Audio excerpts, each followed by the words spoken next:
काय पेरायचं आहे, काय उगवायचं आहे आणि काय रुजवायचं आहे हे सगळ्यात महत्त्वाचं आहे. नमस्कार मित्रांनो, आज बैलपोळा कृषी संस्कृतीतला हा अत्यंत महत्त्वाचा सण आणि हा सण साजरा करण्यासाठी मी आलो आहे आपल्या डोंगरावरती झाडांच्या सहवासात, गवतांच्या हिरवळीमध्ये आणि निसर्गदेवतेच्या सानिध्यामध्ये. खरे सण तर हे आपले खरे निसर्गातून आलेले आहेत. आपण सगळेजण निसर्गपूजक आहोत आणि निसर्गामधील प्राणी असतील, झाडं असतील, हे सगळे आपण वेगवेगळ्या सणाच्या निमित्तानं पूजत असतो. कारण ज्या निसर्गातून हे सर्व प्राणी, पशु, पक्षी, झाडं, झुडपं, जीवजंतू निर्माण झाले, त्याच निसर्गातून माणसाची देखील निर्मिती झाली आहे. आणि त्याचं कुठंतरी ऋण व्यक्त करण्यासाठी आणि ज्यांचा सहवास लागला त्या प्राण्यांचे, पक्ष्यांचे ऋण व्यक्त करण्यासाठी आणि त्या ऋणातून मुक्त होण्यासाठी आपण हे सगळे सण साजरे करीत आलेलो आहोत.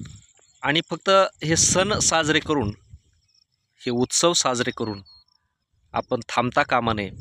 कारण हे उत्सव आपल्यासाठी नाहीत, हे उत्सव ह्या निसर्गासाठी आहेत. हे उत्सव आपण त्यांना अर्पण करीत आहोत ज्यांनी आपल्याला इथे जगण्याची मुभा दिली, ज्यांनी आपल्याला जगण्यासाठी बळ दिलं, ज्यांनी आपल्याला इथे जगण्यासाठी आपलं आयुष्य सुखकर केलं, त्यांच्यासाठी खरा उत्सव असायला पाहिजे. मित्रांनो, अनेक उत्सव हे आता विकृतीकडे जात आहेत. कारण हे उत्सव आता संस्कृतीचे प्रेरक, प्राचारक राहिलेले नाहीत. ज्या संस्कृतीमधून, ज्या उत्सवामधून सामाजिक विधायक कार्याची प्रेरणा पुढील पिढ्यांना मिळेल आणि ती प्रेरणा घेऊन पुढील पिढी मार्गस्थ होईल, असं वातावरण आता राहिलेलं नाही. म्हणजे थोडक्यात आपण पुढच्या पिढ्यांना काय देणार आहोत हे सगळ्यात महत्त्वाचं आहे.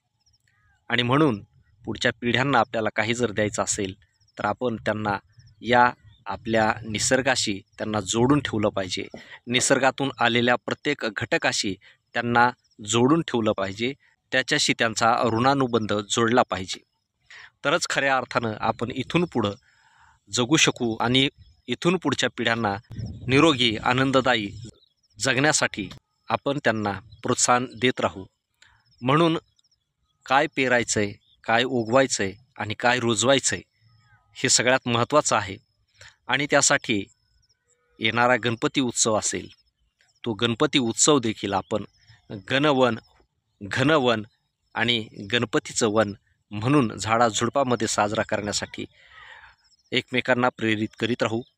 आणि ही संकल्पना यावर्षी आम्ही वन, जसं घन म्हणजे दाट वृक्ष, तसं गण म्हणजे सामुदायिक वन निर्मितीचा आपण यावर्षी संकल्प करूयात.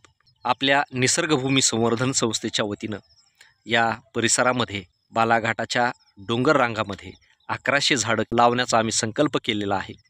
या अभियानामध्ये आपण सहभागी होऊ इच्छित असाल, आपल्यापैकी बरेच जण नोकरीच्या निमित्तानं, कामाच्या निमित्तानं बाहेरगावी स्थायिक असतात, ज्यांना त्यांच्या दैनंदिन कार्यातून उसंत मिळत नाही, अशा सर्वांना मी आवाहन करू इच्छितो. आपण येऊ शकत नसाल, आपण प्रत्यक्ष सहभागी होऊ शकत नसाल, परंतु समाजामध्ये ज्याच्याकडं वेळ आहे त्यांनी वेळ दिला पाहिजे, ज्याच्याकडं धन आहे त्यांनी धन दिलं पाहिजे, ज्याच्याकडे विचार आहेत त्यांनी विचार दिले पाहिजेत आणि ज्याच्याकडं ज्ञान आहे त्यांनी ज्ञान दिलं पाहिजे.